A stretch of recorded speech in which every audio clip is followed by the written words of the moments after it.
All right, so yes, so I grew up in the North Island of New Zealand, dairy farming family. My family were milking, can't even remember the numbers to be honest. I think around 320 cows at one point, and we kind of moved around a little bit. Share milking contracts usually last for about 3 years, and then my family settled in Tihora, which is the Horowhenua, for a long time, maybe until I was, say, 12. I was watching a English TV series, All Creatures Great and Small, and from that point on I was really keen to be a country vet. As I kind of progressed through school, my thought process changed a little bit, and at one point there I wanted to be a zookeeper, and so initially when I went to university to do my ag degree, I did it so that I could become a zookeeper. Super interested in reproduction technology, so embryo transfer predominantly, and wanted to move into that field, and went and did a postgrad diploma in animal reproduction. So it was really cool there because I got to do a whole lot of embryo work surgically in sheep, and semen collecting in rams, and then kind of moved my pathway off in that direction. So initially when I went to university so that I could be a zookeeper. I really wanted to work with animals, and I didn't enjoy school holidays. I worked in an office, just didn't enjoy being in an office. So I decided that after doing a year of learning to be a computer programmer, I ditched that and decided to be a zookeeper, and went to university to then discover that I really did enjoy dairy farming. The piece that I didn't enjoy doing was getting up early and milking cows. So here was a whole lot of different opportunities that were in front of me, of different career pathways that I could do within agriculture. And so I started that journey in my undergrad or my bachelor's degree, and then when I got to the end of that, I applied for a job as a dairy consultant. The government changed at that time, and so the Labor government pulled the funding for the trainee consultants, and so I was kind of left sitting with, okay, what do I do now? Do I go milk cows? Or there was, it was suggested that I do a postgrad diploma, and so I did it in animal reproduction because I was really interested in that when I was doing my third year. And so I pursued that, having semi-ditched the idea of being a zookeeper, and ended up going and working at Massey University. So that was the university that I studied at. I worked there as a technician for a while, and I was really only doing that because I was going through the motions of trying to figure out what I wanted to do. I wanted to do embryology and multiple ovulation embryo transfer stuff, but within New Zealand, because I wasn't a vet and there was only 2 companies really at the time that were practicing it, it wasn't huge, so my options were limited. And so then I decided to go and see the world. So like most New Zealanders, because we are at the bottom of the world and we don't have anything close apart from Australia, I went and worked at the university to make money so that I could travel. So ended up in Japan teaching English for a little under a year, and then went to the UK like most New Zealanders, and had a working holiday visa. So I actually ended up working in the dairy and the ag sector for the most part, as I traveled around. Then came home, gained no idea what I wanted to do, and so I ended up starting up a relief milking business, And then through that business, I also trained to be an AB or an AI technician, and so had a little my own little run that I did in the spring. New Zealand being predominantly seasonal, so only made it in the spring. And then through that, LIC had a intern program where you got the opportunity to go in, learn a whole lot about the company, the different sectors of the company, and then make a decision around where you wanted to work. So I applied and I got in, and so I went and did that for a little bit, and so that's where LIC was starting to embark on reproductive technologies to shorten the generation interval with their bulls. So yeah, so at LIC I got kind of involved in the reproductive technology side of the business because they were trying to use things like IVF and marker-assisted selection to speed up the generation interval between the sires and the offspring, so they can be quicker and not hold the bulls for like 8 years. And so through that, I ended up through this internship getting a role in or a position as reproductive technologies operations manager or something to that. And so we set up a research center that was proof of concept. So it's bringing research and being able to pull it out into the commercial entity for LIC. And so, you know, I was back doing the thing that I loved the most, and that was doing reproductive technology things or aspects. So we aspirated the oocytes from the ovaries of cows. We did that twice a week. And then I was also responsible for managing the recipient herd. So that was synchronizing those guys so that they were ready to have the embryos implanted, and then just pregnancy check those guys, and then also involved in sexing the pregnancy. So back then I was busy, a lot of hands-on type of work. And then I guess when we started to move into the commercial world, and I ended up speaking to a dairy farmer, and he had a really interesting take on life. And I looked at this guy and I went and I thought to myself, do I really want to be doing this for the rest of my life? Is there other stuff out there that, you know, could reignite the spark that was kind of fading a little bit, because we were getting into like mundane and routine, because we'd developed the system, we had proof of concept. And so that's kind of when I moved into dairy consultancy. So within LIC, I managed to get a job as a dairy consultant, and then through that was managing the dairy consultancy group. So I think at one point I had 22 people reporting to me. It wasn't difficult because these guys all had to be self-starters. They were kind of stretched from one end of the country to the other, and if you look on the map, New Zealand is a very long, skinny country. So I didn't have to manage them. They were all very self-driven. My role was to really guide and support. So I was busy doing that. I really enjoyed it. The group of people that I was working with were phenomenal, but an opportunity came across my plate to go to Uruguay and work for a company in Uruguay, and the idea being to help these guys integrate New Zealand pastoral farming into the Uruguayan dairy farming system. At that point, my daughter was 7, and I thought, wow, this would be fun and exciting, and what a great opportunity for her at such a young age to end up in another country, learn a new language, kind of, you know, experience a whole lot of different things.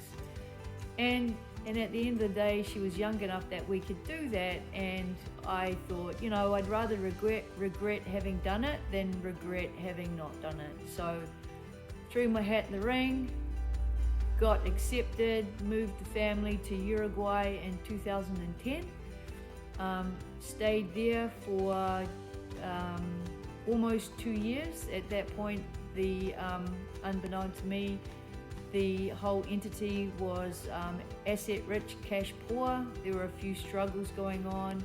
And then from that point, it was like, okay, so what do we want to do? Do we want to go back to New Zealand and try and figure out a job? Or do we want to see what else is out there in the world? So Fonterra were building dairy farms in China, and they were looking for a farm manager for their second facility, which was going to be milking 3,000 cows. So spoke to the family, jumped on a plane, had a job interview in China. China was definitely not on one of my countries to go visit, have a holiday, or even live. Went over there. It was my first look at housing dairy cows and as we called it in New Zealand, confinement dairy farming. It was something very new and different.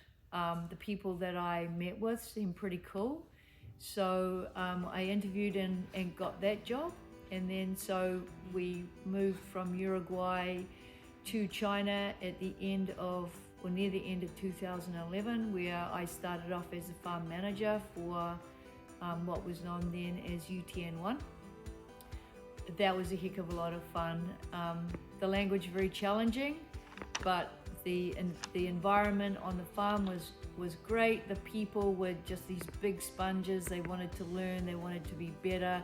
I was also learning at the same time because I'd never ever seen a free stall, understood, the purpose of that, the importance of bedding, cow cooling, blah, blah, blah. My role was to start it up, train the production manager, then that person would fill that role as farm manager on that farm, and then I would move to the next farm.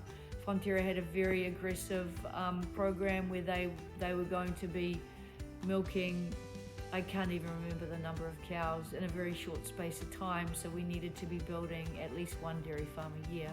So it was a very quick process. Through that, there was a gap between what the dairy farm wanted, how the dairy farm ran the dairy farm, and what the capital projects team were doing. And so with the farm that I was managing, it was a very brand new one, and there were a whole lot of things that needed to be fixed. There was a number of things that weren't quite right with cow flow, and so just through trying to get all those things fixed, I ended up being kind of pushed into being the operation eyes and voice for the next farm that was being built. And then that ended up being formulated into your new role is now within the Capital Builds project team, and you will be involved in dairy design, constructing the dairy farm, signing off and handing the dairy farm over to operations, and making sure all the SOPs are in place, etc. So I quickly morphed from being somebody who knew a lot about dairy farming and getting cows and calf to learning very quickly about concrete and slump tests and all of the things to do around construction. So again, fast-paced, exciting, new, stretching my knowledge, and yeah, I had a great time with that opportunity as well, and very thankful for it. We built in 1 year 2 6,000 cow farms, which was very challenging, and then in the last year before I left, we built a 3,000 cow farm. And then through that that whole experience in China, I then met the owner of Artex, John DeYoung, and the manufacturer of the barn equipment that was supplied into our dairy farm, East Rock. So got to meet and get to know the owners very well. And so through that relationship, I ended up moving to Canada to take on the role as international sales manager, or so I think the title was. And so the idea being that I would look after the international market for Artex Barn Solutions, with the aim of, at that point, there was talk that Artex was going to get more involved in design build of dairy farms, which kind of fit what I was doing and what I really enjoyed doing. They'd kind of done a couple, a little bit, using different contractors to help. And so, yeah, we had a go at doing it. We, in the end, took a different pathway, but through that role with Artex, you know, a lot of the countries that I worked in, confinement dairy farming, in modern terms, to be producing like 30, you know, anywhere between 36 and 40 litres per cow was still new to like old dairy farming countries. So there was a lot of times I was brought onto the dairy farm because of all of my experiences behind me, where it doesn't matter what farming system you have, a cow is still a cow, so they still need to be managed a particular way. But I also had the ability to come in and troubleshoot on dairy farms, and that's what kind of the dealers used that as a foot in the door, and other relationships that I had developed through the initial years of working for Artex to bring me in as a consultant to kind of troubleshoot as well. And then from that point process onwards, with the merger of Artex and VES, my role kind of just pretty much stayed the same. And then when I left VES Artex and eventuated into the in-barn role, my title was senior dairy consultant, where I do a combination of dairy consultancy. I work with Jack Martin in dairy farm design. So if I bring a project to the table, I work closely on the design aspect of it as well, as the equipment, and also talk with these people around how they want to manage their dairy farm to make sure that the design is also going to fit what they want. I think probably some of the key challenges that I have faced is maybe around experience. So, you know, when you come in to a role and you're new or you're young, you're not necessarily taken seriously. And for me, initially when I started off, that was a little bit of a challenge.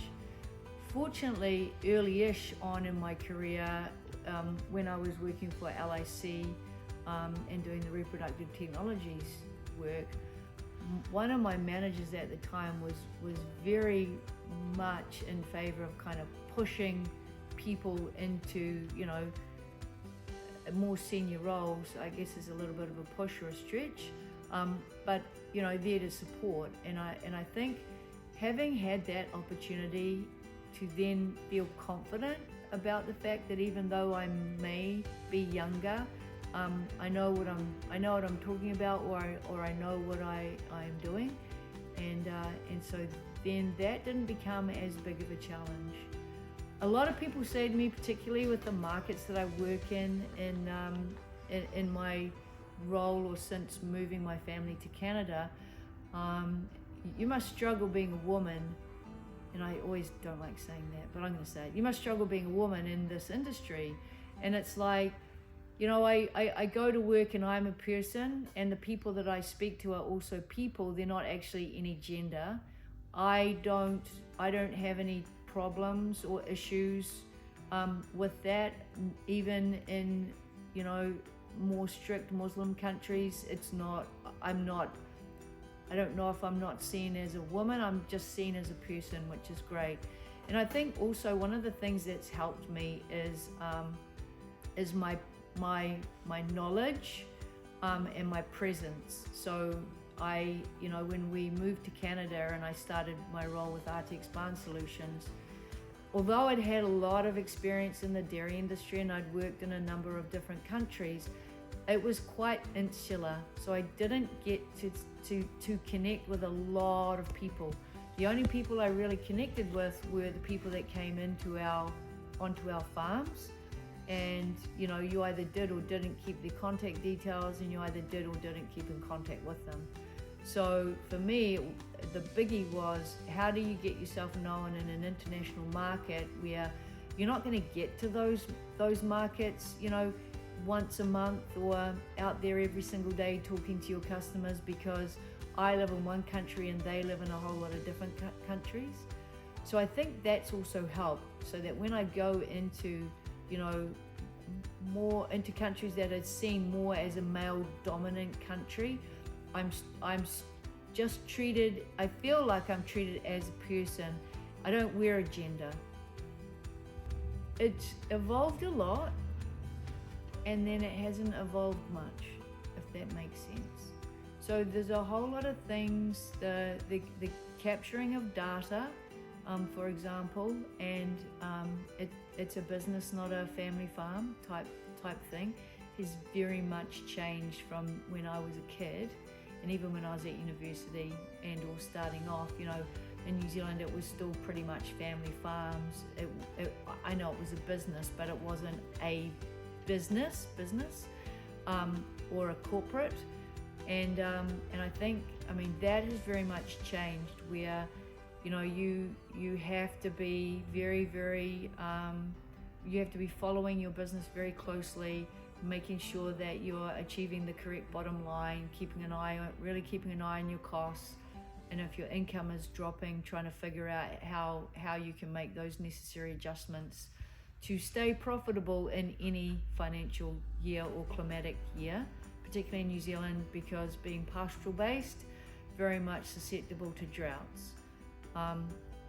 And in confinement dairy farms, it's just making sure that your big costs don't blow out, like labor and feed, for example, and keeping a handle on your animal health. So just, you know, making sure that, you know, you've got good protocols put in place, and being able to measure those protocols. So that's changed quite significantly, and more so, and I think for the it's a good thing, although, you know, some of the kind of extremists make it not a good thing, is accountability from a welfare and a sustainability point of view. So, you know, what we forget is the cow actually is our little factory, and if we don't look after our little factory, then we don't get the output that we need. And so that means that we need to be focused without, you know, going overboard on cost, but we're focused on making a great environment for the little factory to maximize the output. So in terms of like what I'm proud of in my career so far, actually I have two. So one is when I was the FarmWise manager, so managing the FarmWise consultancy group within LIC when I was in New Zealand. That was a really cool time. You know, I was working with a lot of guys that had been in the industry for a very long time. They had some pretty strong relationships with dairy farmers, and you know, the admiration with the group and how well the group kind of unified was pretty cool, and you know, some of those friendships afterwards, I think, you know, we pulled together a pretty great team, and you know, I think looking back, that was pretty. So I guess my take on that is anybody can do anything that they want as long as they set their heart to it. So commitment and passion would be the two things that I would recommend that you have before you decide you want to dive into the dairy industry. Do a lot of due diligence. So people like people to be talking to them about dairy farming, and you know, see where you have the opportunities that you can go spend time. If you think that you want to be a dairy farm manager, or you think you want to be a dairy consultant, or you think you want to be doing something else in the dairy industry, go find some people who are good role models and who'll be able to allow you to spend some time with them, so that you can get a bit of an idea of is this truly what you want to do, or is this where you want to begin? Because if you look at my career pathway, you know, I started off, I went to university and did an ag degree because I wanted to be a zookeeper. And here I am today in a role that kind of is limitless and doesn't have any boundaries. And yeah, if I met my younger self, I would suggest to continue to do that, just to find the right role models. So the cool thing about my job is that you know, when I'm problem solving, and I put a solution together, and provide some advice, again a solution I guess. They put it into play, and we get more than the expected outcome, and then you've got a super happy farmer because now they've got some very cool problems, like lots of cows calving in the summer, or a lot more milk in the summer because the milk production's not dropping, and a nice steady calving rate throughout the year versus, you know, nothing getting in calf over summer, so 9 months later they haven't got any new calves and new milk. So just the rewards of the outcomes from the advice or the solution is probably the thing that's really, really cool for me.